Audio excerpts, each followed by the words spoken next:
Hello students, Vande Matram. In this video, I would like to share with you the 7 chapters and part 2 of standard 5. Students, part 1 में हमने टॉपसी टर्वी land के बारे में देखा था और पार्ट 2 जिसे हम आज देखने वाले जिसका टाइटल है Gulliver's travels. When a person tells the story of his life in his own word, it is called an autobiography. कि जब कोई इंसान अपने लाइफ की कहानी, अपने जीवन की कहानी खुद के शब्दों में, खुद के वर्ड में जब लिखता है तो उसे हम ऑटोबायोग्राफी कहते हैं.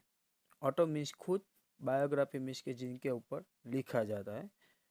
तो ऑटोबायोग्राफी मीन्स के जब खुद के ऊपर कुछ लिखा जाता है तो उसे हम ऑटोबायोग्राफी कहते हैं. Gulliver a sailor was once caught in the land of giant. Gulliver जो एक नाविक था वो एक बार जायंट मीन्स के बड़ी, बहुत बड़ी जो जगह थी वहाँ पे वो पकड़ा गया. ठीक है, जायंट जो है वो बड़ी जो जमीन थी, बड़ी जो जगह थी वहाँ पे कौन पकड़ा गया? गुलिवर पकड़ा जाता है. This is how he describe his experience. और वहाँ पे उसका एक्सपीरियंस कैसा रहता है वो यहाँ पे बताया गया है.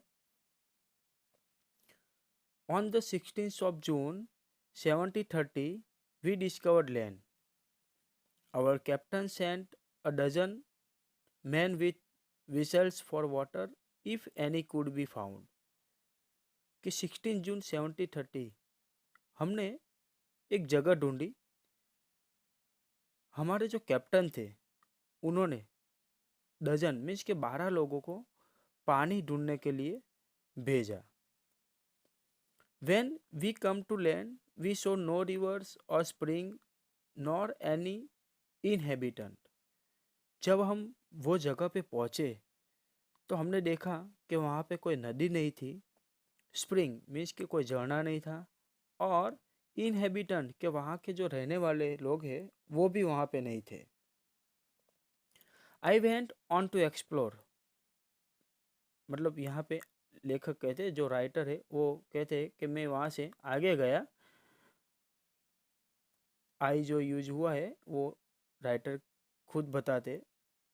ठीक है, तो वो कह रहे कि जब मैं वहाँ से आगे गया, the country was barren and rocky. Barren means बंजर और रॉकी मीन्स पत्थरों से भरी हुई. कि जो वहाँ की जगह थी वो बंजर और पत्थरों से भरी हुई थी. I turn back to join the crew only to see them getting into a boat and rowing for life to get to the ship. कि जब मैं वहाँ से वापस आया, मत मीन्स के क्रू की तरफ, मीन्स के हमारा जो ग्रुप था उसके पास जब आ रहा था तो मैंने क्या देखा? मैंने देखा कि वो लोग अपनी जान बचा के बोट की तरफ भाग रहे थे, दौड़ रहे थे वहाँ पे. Before I could reach them I observe a huge creature walking after them in the sea as fast as he could. कि मैंने वहाँ देखा, मैंने एक चीज़ वहाँ पे देखी कि एक बड़ा सा जो जीव था, ठीक है, एक बड़ी सी चीज़ उनके पीछे चलती हुई आ रही थी. इसकी वजह से वो लोग भाग रहे थे बोट की तरफ. The water of the ocean reached only till his knees. However, the monster was unable to overtake the speeding boat. कि जो ओशन का पानी था ना वो उसके घुटनों तक आ रहा था. जो बड़ी चीज़ थी ना, जो ह्यूज क्रिएचर, उसके घुटनों तक वो ओशन का पानी आ रहा था. तो आप सोचो कि वो कितना बड़ा होगा, उसके सिर्फ घुटनों तक ही पानी आ रहा था. However the monster was unable to overtake the speeding boat. और इसकी वजह से, मतलब जो बोट थी उसकी स्पीड ज़्यादा थी, इसकी वजह से वो मॉन्स्टर जो ह्यूज क्रिएचर था वो उसे पकड़ने में नाकामयाब रहता है, मतलब बोट पकड़ नहीं पाता है. I turn back quickly and climb up a steep hill with field of barley on either side. And the corn rising up to 40 feet. और जब मैं वापस आया और वहाँ पे एक पहाड़ी थी, उसके ऊपर मैं चढ़ गया और दूसरी साइड पे मैंने देखा कि कॉर्न के खेत थे। कॉर्न के मीन्स के हम बोलते हैं कि मक्का, ठीक है, कि मक्का के वहाँ पे खेत थे और जो वहाँ पे मक्के जो हुए थे वो 40 फीट के थे। मतलब खेत में जो मक्के हुए थे, ठीक है, वो 40 फीट के थे। There was a fence to pass from one field to the other, कि वहाँ पे फेंस लगाई गई थी। अब फेंस क्या है स्टूडेंट, तो मैं बताता हूँ कि जब एक खेत खत्म होता है और दूसरा खेत स्टार्ट होता है तो उसके बीच में जो तार लगाया जाता है, ठीक है, मतलब हम कहते हैं कि बॉर्डर, तो उसे हम फेंस कहते हैं। It was impossible for me to climb because every step was 6 feet high.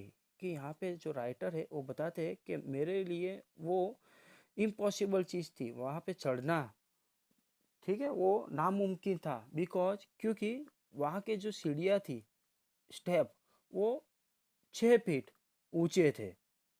वहाँ की जो सीढ़ियाँ थी वो 6 फीट ऊंची थी, इसकी वजह से वहाँ पे चढ़ना मेरे लिए नामुमकिन था।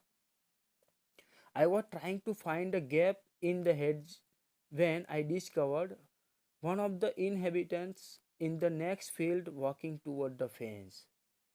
कि जब मैं वहाँ पे छिपने की कोशिश कर रहा था, मतलब छिपने की जगह ढूंढ रहा था, तब मैंने वहाँ पे देखा कि जो वहाँ के रहने वाले थे, ठीक है, वो लोग फेंस की तरफ आ रहे थे, मतलब खेत की तरफ आ रहे थे। तो मतलब जो राइटर है वो भी वहाँ पे ही थे, तो उनको लगा कि वो उनकी तरफ आ रहे। He was of the same size as the creature chasing the boat. और उन्होंने देखा कि वो लोग भी वो उनकी तरह ही बड़े थे, जो बोट के पीछे जो एक ह्यूज क्रिएचर भागा था, मतलब बोट को पकड़ने के लिए जो ह्यूज क्रिएचर भागा था, उनके जैसे ही ये लोग सब दिख रहे थे। उतने बड़े ही लोग थे ये लोग, जो लोग आ रहे थे, मतलब फेंस की तरफ आ रहे थे, वो लोग भी उतने ही बड़े लोग थे। I was struck with almost fear and astonishment and run to hide myself. और मुझे अचानक ऐसा लगा कि किसी ने धक्का लगाया हो, ठीक है, और इसकी वजह से एस्टोनिशमेंट, मुझे सरप्राइज, शॉक लगा, ठीक है, मैं आश्चर्यचकित हो गया। और run to hide myself, और मेरी जो मतलब मैं खुद को छिपाने के लिए वहाँ से भागा। He called in a voice much louder than the trumpet, it sounded like thunder. और वहाँ पे इतनी बड़ी बड़ी आवाज़ हो रही थी, जैसे बादल गरज रहे हो, वैसी आवाज़ें वहाँ से आ रही थी। 7 monsters like him come toward the field, ready to reap the corn। और जो 7 मॉन्स्टर थे, जो 7 बड़े लोग थे, वो लोग वो खेत जो था उसमें जो मक्का हुआ था, उसको उसकी कटाई करने के लिए आ रहे थे खेत की ओर। They carried a reaping hook which was very big. और उनके पास रिपिंग हुक था, ठीक है, कि जो बोने वाला हुक होता है, जिसे बुआई होती है, तो वो जो रिपिंग हुक था वो भी उतना ही बड़ा था जितने वो लोग थे। जैसे हम पिक्चर में देख सकते हैं कि उनके हाथ में आप देख सकते हो कि जो रिपिंग हुक है वो उतना ही बड़ा है जितने वो लोग बड़े थे। When one of the reapers approached where I lay hidden, I screamed as loud as I could।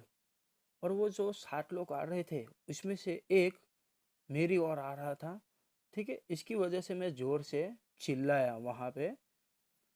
The creature stopped ripping, picked me up between his thumb and forefinger and brought me close to his eyes, 60 feet above the ground।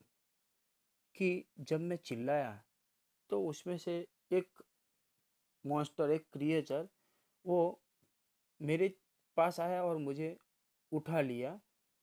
और उनके जो अंगूठा था और उसकी जो fingers, उंगलियां थे, उसके बीच में पकड़ के मुझे उठाया और उसकी आँख जो थी, जो उसकी आँखें थी, उसके नज़दीक ले जाता है और वो ग्राउंड से, मतलब जो ज़मीन थी उससे 60 फीट अबोव, ठीक है, 60 फीट ऊपर था वो, मतलब उतनी ऊंचाई उसकी थी। He looked at me with curiosity and blew my head aside to get a better view of my face. वो मुझे मतलब क्यूरियोसिटी, हम कहते हैं ना कि जिसे हम नया नई चीज़ कोई देखते हैं तो मतलब उससे देखते ही रहते हैं, ठीक है। तो वो मुझे देख के सरप्राइज हो गया था, तो वो मुझे देख रहा था, क्यूरियोसिटी से देख रहा था। और उसने मेरा चेहरा अच्छी तरह से नहीं दिखाई दे रहा था, तो मेरे जो चेहरे के आगे बाल थे उसको हटा के मेरा चेहरा जो था वो अच्छी तरह से देखने की वो कोशिश कर रहा था। He called his friend and gently placed me on the ground. उसने उसके जो दोस्त थे उनको बुलाया और मुझे जमीन पे रख दिया। They all sat on the ground to take a good look at me. और वो लोग मुझे मतलब मेरे सामने अच्छी तरह से देख रहे थे, मुझे अच्छी तरह से वो लोग देख रहे थे। I walked slowly backward and forward, pulled up my head and made a low bow toward the farmers. और मैं वहाँ से आगे पीछे धीरे धीरे वहाँ पे चल रहा था और मेरी जो टोपी थी वो निकाल के मैंने उनके आगे झुकने की कोशिश की, मतलब जो टोपी थी वो लेके वो किसान थे उनके आगे मैं झुक रहा था। I try to speak to them loudly in several languages. मैं कई सारी भाषाएं जो थी उसमें लाउडली जोर से बोलने की कोशिश कर रहा था। इस time I did so the farmer who picked me up held his ear very close to me but in vain. कि उसमें से एक जो किसान था उसने मुझे उठाया और उसके कान के पास ले गया, पर जो मैं लैंग्वेज इस और जो मैं लाउडली कई सारी भाषाएं जो थी वो बोल रहा था वो उनको सुनाई नहीं दे रही थी, क्योंकि हमें पता है कि वो कितने छोटे थे और वो सब लोग जो थे, ठीक है, वो कितने बड़े थे, तो वो दोनों के बीच में डिफरेंट था। इसकी वजह से ये प्रॉब्लम आ रहा था कि उनको उसकी आवाज़ उनके कान तक पहुंच नहीं रही थी। The farmer took me to his house and placed me at some distance on the dining table which was 30 feet high from the floor. और उसके बाद उसमें से मतलब वो किसान जो था वो मुझे उसके घर ले गया और उसने डाइनिंग टेबल पर मुझे बिठाया। और जो वो डाइनिंग टेबल था वो ज़मीन से 30 फीट, 30 फीट ऊपर था। जो डाइनिंग टेबल था वो 30 फीट ऊपर था।